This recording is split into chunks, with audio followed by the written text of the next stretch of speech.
The Women's Resource Center teamed up with local women's shelter Courage Connections to kick off Domestic Violence Month with Peace Jam.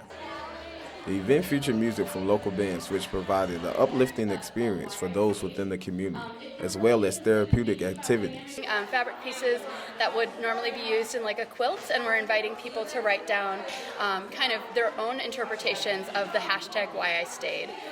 So really why one would stay in an abusive relationship. There are several complicated issues that go into why a domestic violence victim might stay. However, sometimes it just comes down to love. That's really one of the most fundamental pieces of things that make us human, and they're also the things that feel really, really strong, like our ability to love and be compassionate even towards people that are being abusive to us is really a huge piece of the puzzle when we're talking about domestic violence. The event also let residents know that they have a safe haven to go to.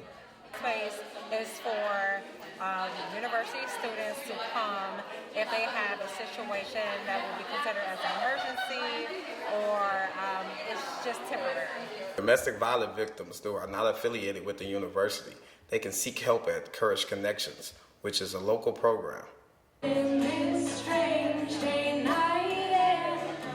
Although domestic violence is a very personal issue, organizers made it clear that it needs to be addressed by communities as a whole.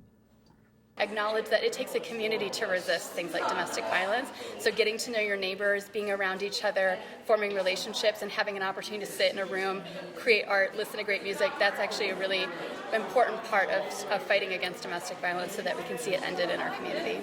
I am Joseph E. Davis, UI7 Newsbreak.